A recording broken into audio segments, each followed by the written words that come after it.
Salut les bricoleurs du dimanche, un petit retour sur un broyeur de branches, donc Bulmac 200 avec moteur Bridge et Straton. Voilà, très satisfait, ça marche impeccable, ça envoie du lourd, c'est livré sur palette, c'est un puzzle, hein, c'est pas si compliqué à monter que ça. Crac, tout ça. C'est déjà monté, vous aurez monté le pied, le conduit d'évacuation là avec la casquette dessus, vous aurez à monter les roues, vous aurez à monter l'axe, à poser ses écrous et vous aurez à monter ce conduit là et cette bébête là. Je crois que c'est le plus difficile, c'est de monter cette bébête là. Bon, un peu cheap, pardon, par rapport à l'ensemble. Bon, voilà, on y arrive. C'est pas si compliqué, mais c'est un peu casse-pied. Voilà, pour faire circuler les fils, bon, rien de méchant. Voilà, il y a un monsieur Eric 38 qui avait fait une remarque très intéressante. Hop, viens ici, toi. Voilà, qui avait fait une remarque très intéressante. Alors là, il y a une belle visserie, mais elle dépasse énormément. Bon centimètre, et du coup, bah, c'est casse-pied pour aller, les branches accrochent. Donc, bah, j'ai suivi ses conseils, vis à tête plate. Bon, celle-ci, c'est peut-être pas les plus adéquates, mais ça fera l'affaire. Un petit conseil, quand vous bricolez là, venez boucher ici par un gros bout de chiffon, un gros sac plastique, sac poubelle ou autre, pour éviter d'aller faire tomber, pendant que vous bricolez quelque chose dans le rotor.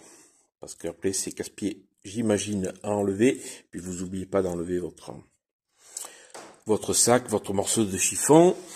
Donc voilà, on a changé la visserie ici. Hop.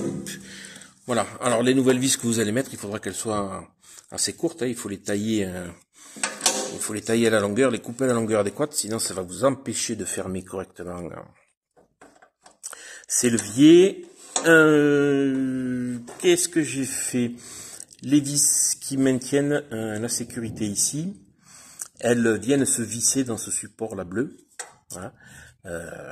Et donc ce support là est taraudé sur la moitié ici et puis sur toute la partie. Moi j'ai choisi de tarauder le trou en entier pour pouvoir faire dépasser la vis et venir la sécuriser par une vis nylon.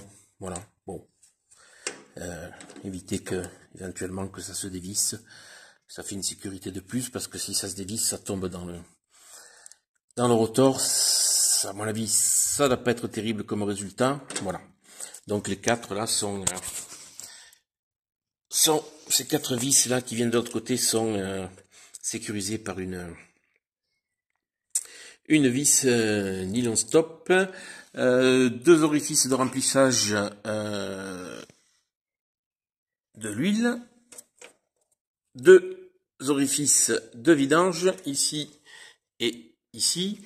Donc j'imagine que c'est des moteurs les moteurs sont faits d'un côté et puis après l'application est faite de l'autre et voilà, je pense que c'est pour ça qu'il y a deux orifices de remplissage et deux orifices de vidange. N'oubliez pas d'y mettre l'huile avant de le mettre en route. C'était livré avec 2 bidons. Moi j'ai choisi d'y mettre l'huile, de faire tourner un peu le moteur en enlevant la bougie et de faire tourner le moteur au lanceur pour pouvoir un peu faire circuler l'huile. Je me suis dit que bon, ça serait peut-être pas plus mal de faire un peu circuler l'huile avant de le mettre en route. Voilà, on a fait ça. Comme il y avait un deuxième bidon, ben on l'a fait tourner une journée, puis on l'a vidangé après pour remettre de l'huile neuve après cette journée-là. Voilà, donc très satisfait et à part cette couillonnade, voilà, hop, c'est là. Donc ça, c'est l'embrayage. Ici vous avez la queue de vilebrequin, ça c'est la cloche d'embrayage. Donc l'embrayage va tourner avec le moteur, avec le vilebrequin, là, entraîné. On voit la petite une petite rainure là, donc ça s'est calé là-dedans. Hein. Et puis donc, quand le moteur prend des tours, quand vous accélérez, ben, vous avez des masselottes qui viennent s'écarter. Ces masselottes sont garnies, puis elles vont venir frotter contre la cloche d'embrayage et donc entraîner l'ensemble. Ces garnitures, je pense que c'est une pièce d'usure. Alors, je pense, c'est une pièce d'usure, donc de temps en temps, il faut penser à les vérifier. On ne voit pas trop bien, mais bon. À mon avis, de temps en temps, ça mérite un petit coup d'œil pour éviter d'arriver à tourner ferraille contre ferraille. Donc, cette bestiole, cette couillonnade, pas comme il faut dire, ça veut dire couillonnade, guignolade. Voilà, c'est livré comme ça, là. Ça, c'était complètement dévissé. Et ben, c'est mal foutu, puisque la rondelle n'appuie pas sur la queue de vilebrequin. Et puis, ici, ça, c'est un... Comment on appelle ça? C'est un roulement, et puis ce roulement, il est dans... il y en a deux, hein. Il y en a un ici, puis il y en a un plus à l'intérieur. Ils sont les deux côte à côte, et celui-là, donc, il appuie sur rien, à se demander à quoi il sert, hein, puisque il n'a pas d'axe. Donc, on a choisi de... Je me suis fait faire une petite entretoise avec une collerette, là, en acier, par un poteau. Hop, voilà, ça vient appuyer, là. Ça a été fait aux dimensions pour que le fond vienne appuyer sur la queue de vilebrequin, voilà. Hop, et ça appuie sur ce roulement là, sur l'axe de roulement. Voilà, bien ici, voilà. Et on va le visser. Alors là, j'ai fait un essai avec de la super glue, ça c'est pas avéré terrible. Donc on va y faire un essai avec de la loctite rouge. Je pense que ça ne bougera plus. En mettant une pince à bec, hop, en mettant une pince à bec là derrière, là on vient chercher les interstices et du coup on arrive à coincer donc le vilebrequin et le vilebrequin, la queue de vilebrequin et surtout l'embrayage. Et on arrive à serrer. Sinon, il y a la possibilité, via le puits de bougie, d'aller mettre une pige qui vient bloquer le piston et de pouvoir serrer assez fermement. Voilà. Il y a des graisseurs sur les roues. Hop, un ici. Et il y a des graisseurs comme ça sur les paliers. Moi, j'ai choisi d'y remettre un petit coup de graisse parce que bon, c'est fait en usine, a priori, mais c'est donc jamais. Voilà. Donc là aussi, c'est des petits entretiens qu'il faut, à mon avis, faire assez régulièrement, d'aller rajouter de la graisse.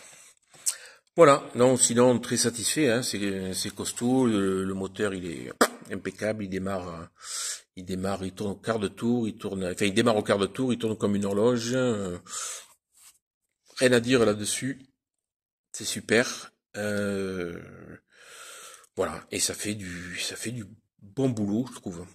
On pourrait presque y passer belle maman dedans, hein. Non, je déconne, je l'adore, belle maman. Non, ça fait des très bons boulots, c'est très très bien. Voilà, et puis l'ensemble est costaud, hein, c'est quand hier, alors c'est lourd, hein. Bon, donc sur le plan ça va bien, j'étais en descente, hop. Et ben moi et lui on a fait une pirouette. J'ai eu la chance de pas me faire écraser, mais voilà. Donc hop, tiens ici. Rien n'a été tordu, rien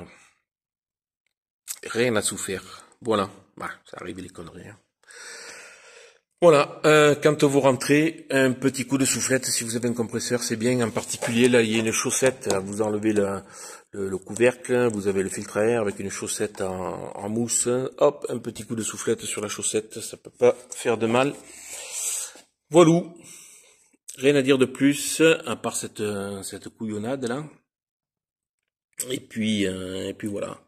De temps en temps, pensez éventuellement à vérifier le serrage des vis, hein, voilà. Puis si ça a des vis qui bougent pas, peut-être qu'on peut y mettre un peu de loctite dessus ou un peu de super glue. Voilà. Sinon, très très satisfait. Si ça bourre, c'est que vous l'avez cherché. Hein. Voilà. Très très bien. Très très bien. Et puis même si ça bourre, on peut passer le bras, on enlève on dévisse là, les deux vis là, hop, on passe le bras, moteur arrêté, et on vient enlever. Voilà. Bye bye.